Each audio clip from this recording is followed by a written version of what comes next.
Ya, masih di Sehat di Tengah Pandemi. Sekarang kita akan mengangkat line telepon interaktif bersama Dr. Andrew Renato. Dr. Andrew, kita angkat ya satu persatu line teleponnya dan kita tampung dulu pertanyaan-pertanyaannya. Selamat pagi untuk Pak Genta di Bandung, Jawa Barat. Selamat pagi, Pak. Ya, pagi Pak. Ya, silakan langsung dengan Dr. Andrew. Ya, pagi dokter. Ya. Anak saya itu 6 tahun November ini perempuan. Dan sekarang itu dia ada semacam alergi dok. Jadi kalau udah dingin atau hujan, dia itu suka batuk, pilek gitu dok. Dan sekarang ini saya kasih Serini berdasarkan dari dokter anak yang sebelumnya. Tapi karena pandemik saya nggak ke dokter lagi, jadi hampir beberapa bulan ini terus-menerus saya kasih Serini. Apakah berbahaya, dokter, efek sampingnya atau bagaimana? Oke, baik, itu saja ya Pak Genta. Terima kasih Pak, ditunggu. Oke, yang kedua kita ke Surakarta, ada Pak Bambang. Selamat pagi Pak Bambang. Oh, tampaknya masih terputus. Kita nanti akan coba lagi. Oh, Pak Bambang? Ya, selamat pagi Kompas TV. Selamat pagi. Pak Bambang silakan dengan Dr. Andrew. Baik, Dr. Andrew. Di saat masa pandemi virus corona sekarang ini, peningkatan wanita hamil itu sangat tinggi. Bahkan BKKBN menyebutkan awal Juni 2020 kemarin ada 400.000 kehamilan yang tidak direncanakan. Nah, kalau menghitung sekarang ini berarti kan kemungkinan sudah ada kemungkinan 500-an ribu kehamilan yang tidak direncanakan. Pertanyaannya adalah dari kehamilan ini saja yang tidak direncanakan sudah sebanyak itu, belum lagi yang kehamilan yang pada umumnya. Nah, apakah sudah ada protokol kesehatan terkait pertama di masa kaitannya dengan pemeriksaan janin yang ada di dalam kandungan. Kemudian yang kedua berlanjut di saat melahirkan. Nah, ini tentunya kan ada pemeriksaan rutin biasanya. Nah, kemudian sampai di usia tertentu itu sampai vaksinasi. Nah, kemudian disitulah ada 3 tahapan yang kami sebut. Apakah ini benar-benar sudah ada protokol kesehatan dari Ikatan Dokter Anak tersebut? Nah, kemudian Mas, ibu yang melahirkan dalam kondisi positif COVID-19, apakah itu bisa serta-merta menularkan kepada bayinya? Bayinya ya. Baik, terima kasih. Bukan main ini Pak Bambang ya, data-datanya menarik ya. Ternyata banyak kehamilan tidak direncanakan yang dibaca oleh Pak Bambang dari sebuah sumber. Satu-satu ya, Dok, ke Pak Genta dulu di Bandung. Anaknya 6 tahun perempuan punya alergi terhadap cuaca dingin. Kalau minum obatnya terus-terusan itu apakah baik dan apa efek sampingnya atau bagaimana kemudiannya? Silakan dokter. Oke, baik. Jadi anaknya dia sering alergi batuk pilek ya. Tapi kalau batuk pilek pada zaman sekarang ini kan orang udah parno duluan nih apakah ini alergi atau bukan. Nah, memang sebaiknya memang udah bagus, udah diperiksakan ke dokter, udah diobatin. Nah, pemberian obatnya kalau yang disebutkan memang ada beberapa obat yang bisa digunakan dalam jangka waktu panjang. Tapi memang yang paling baik adalah kalau memang benar ini adalah batuk pilek alergi, hindari penyebabnya. Nah, itu yang paling penting dan paling susah. Kalau misalnya bisa dihindari, nggak batuk pilek lagi, dia nggak perlu minum obat lagi, itu hasil yang paling baik. Cuman kalau tidak bisa, ya kita cari obat yang efek sampingnya. Kalaupun semua obat pasti ada efek samping, ya obat tuh nggak ada yang sempurna tanpa efek samping. Kita cari yang minimal banget atau yang bisa kita kontrol kalau efek sampingnya. Nah, itu sebaiknya memang dikonsultasikan dengan dokter yang sudah memegang, atau kalau misalnya mau cari pendapat lain, itu kan masalah pernapasan nih, batuk alergi, bisa ke dokter anak khusus yang menangani bidang alergi atau bidang pernapasan. Itu kalau mau naik tingkat gitu. Tapi kalau secara umum masalah ini semua dokter anak bisa handle. Gitu. Ya, baik. Itu saran yang menurut saya baik juga didengarkan bagi semua orang tua. Terima kasih Dr. Andrew. Pertanyaan kedua tadi dari Pak Bambang di Surakarta.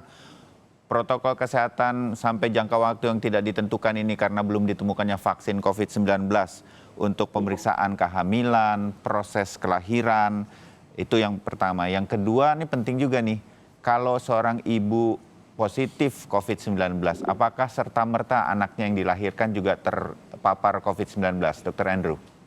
Ya, baik. Jadi memang dari membahas mengenai data wanita hamil yang meningkat, itu memang sudah kita sempat bercanda dulu, memang ada, jangan-jangan bakal meningkat nih. Ya. Tapi memang benar sih. Kemudian protokol kesehatan sebenarnya untuk pemeriksaan ibu hamil nih yang lebih berwenang adalah dokter spesialis kandungan. Nah, Ya. yang mengeluarkan memang dari POGI atau yang wadahnya dari dokter kandungan.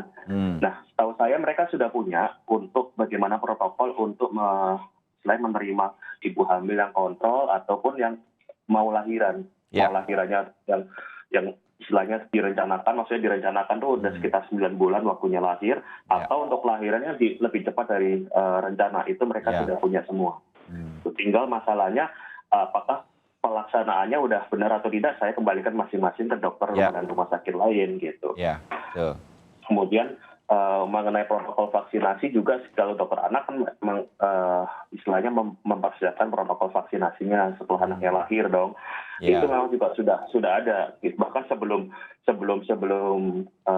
jauh-jauh hari kita udah siapin. Awalnya memang diperkirakan di pandemi mungkin beberapa bulan. Jadi kita bilang ya kalau terpaksa ditunda, oke. Tapi kalau dilihat perkembangannya kayaknya bakal lama, ya kita nggak ada lagi rekomendasi untuk menunda. Sebaiknya dilengkapi, cuman memang tetap menjaga jarak, istilahnya protokol kesehatan itu tidak cukup cuma dengan masker atau face shield, tapi juga harus menjaga jarak dan sering cuci tangan. Nah itu yang selalu saya tekankan ya. Jadi memang protokolnya bukan cuma ke dokternya atau rumah sakitnya, tapi juga ke pihak pasien masing-masing. Memang masalahnya pada masa pandemi ini angka vaksinasi menurun dan mulai timbul lagi kasus-kasus yang istilahnya kita sebut tuh vaksin preventable. Jadi yang penyakit menular yang bisa dicegah vaksin tuh ada yang timbul lagi sekarang. Itu yang masalah berikutnya. Kemudian apakah ibu positif COVID bisa menularkan pada anak? Nah, penularan ibu pada anak ini ada 2 jalur kan, lewat langsung dari dalam kandungan ataupun setelah anaknya lahir menularkan lewat udara. Yang sekarang lebih dikhawatirkan dan lebih mungkin terjadi adalah setelah dia lahir tertular secara horizontal. Ya. Jadi saling menularkan begitu. Tapi kalau yang dari ibu hamil ke anaknya itu masih banyak yang meneliti. So far sih belum ada bukti yang kuat bahwa memang menular dari ibu langsung dalam kandungan, tapi bukan berarti bahwa tidak ada sama sekali. Makanya kita masih hati-hati dulu kita menentukannya apakah ada atau nggak ada, kita masih perlu pemeriksaan lagi. Jadi ini masih memang yang paling sering horizontal. Dari kasus-kasus yang terjadi masih terus dipelajari begitu ya. Mudah-mudahan cukup memuaskan buat Pak Bambang di Surakarta. Satu lagi ya, Dr. Andrew, satu penelpon lagi dari Bogor, Jawa Barat, ada Ibu Indah. Selamat pagi, Bu Indah. Ya, pagi. Ya, silakan langsung dengan Dr. Andrew. Iya, Dok. Saya mau nanya, Dok. Ya, dari pas hamil itu sampai sekarang anak saya udah lahir, saya jadi gampang flu banget sama batuk, Dok. Iya. Terus kalau misalnya, menurut dokter, kalau misalnya saya minum obat batuk atau pilek, itu aman nggak ya untuk bayi? Soalnya kan ASI eksklusif. Oh, masih ASI ya, memberikan ASI. Terus kemudian yang kedua, ya, terus bayinya kalau napasnya grok-grok itu karena apa ya, Dok ya? Jadi saya parno gitu, saya pilek, saya sih pakai masker terus sampai tidur aja saya pakai masker, takut nular ke anak saya. Itu aja sih, Dok. Baik. Ya, silakan Dr. Andrew. Bu Indah didengarkan. Jadi untuk batuk pilek sendiri kita harus pastikan dulu ibunya ini batuk pileknya infeksi atau alergi atau yang lain-lain. Jadi saya nggak bisa langsung jawab apakah batuknya menular atau tidak yang jelas. Yang kemudian kedua, kalau penggunaan obat ke sebagian besar obat itu cukup aman untuk istilahnya menyusui ibu, kan anaknya udah lahir ya, untuk ibu menyusui. Tapi obat batuk dan pilek itu jenisnya sangat banyak dan kombinasinya sangat banyak. Jadi kalau sebaiknya ibu misalnya hari ini lagi minum obat apa, memang ibu tanyakan ke dokternya, dok ini untuk kategori untuk laktasi atau ibu menyusui bagaimana? Karena ada gradingnya, ada grading obat mana yang boleh diminum atau yang harus hati-hati. Dan apa efeknya? Kadang-kadang beberapa obat tidak memberikan efek bahaya keluar lewat ASI, tapi kadang-kadang efeknya jadi produksi ASIA juga ada yang terganggu. Nah, itu nggak semua memang, tapi ada beberapa. Nah, memang nggak bisa saya langsung bilang. Tapi secara umum nih, obat batuk pilek itu bukan kontraindikasi menyusui. Secara umum. Tapi memang harus dilihat satu persatu seberapa parah, seberapa tingkat kita punya grading untuk laktasi ya. Keamanan obat untuk ibu menyusui. Ya. Kalau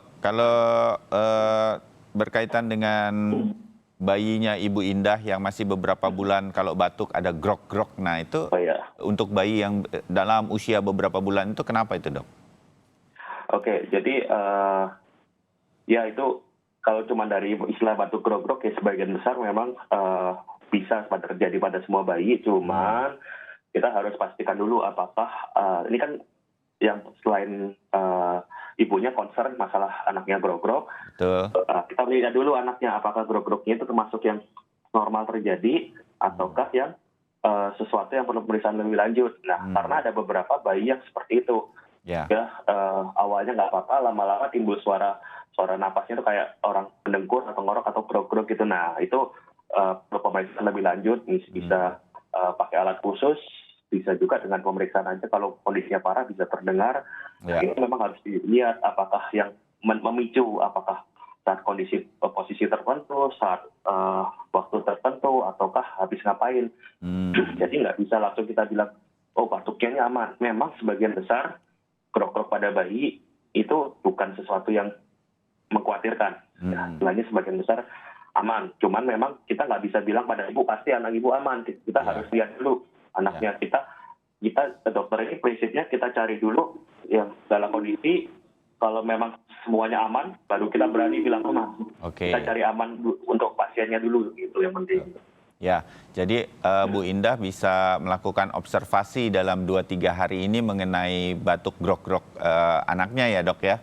Kalau perlu divideokan pada saat karena rata-rata orang udah punya smartphone ya. Jadi menarik. Bagaimana? Ya, sehingga kalau konsultasi dengan dokter anak yang memungkinkan di rumah sakit atau dokternya dengan telepon bisa dikirimkan dan bisa didengar, bisa dilihat. Menarik juga. Paling tidak pada saat, karena sering terjadi bayi grok-grok pada saat ke dokter nggak ada bunyinya. Iya. Itu saya juga bingung bagaimana menjawabnya, tapi akhirnya saya pesan tolong divideokan. Beberapa divideokan ternyata nggak apa-apa. Gitu. Tapi memang semakin banyak data semakin baik untuk dokternya. Gitu. Iya. Baik, usul yang menarik dari Dr. Andrew Renato. Terima kasih, Dok, waktunya dan penjelasannya sebagai spesialisasi anak dari Ikatan Dokter Indonesia sudah hadir di segmen Sehat di Tengah Pandemi. Dokter, selamat bertugas lagi. Salam untuk semua tenaga medis, rekan-rekan dokter. Ya, kita ketemu lagi di lain waktu di Sehat di Tengah Pandemi yang lain. Nah, itu tadi jawaban-jawaban yang sudah diberikan Dr. Andrew Renato. Terima kasih untuk Anda yang sudah mengirimkan pertanyaan. Terima kasih Anda yang sudah menelpon. Tidak semuanya bisa kami terima karena keterbatasan waktu. Kami terus akan hadirkan Sehat di Tengah Pandemi, Senin sampai Jumat di Sapa Indonesia Pagi.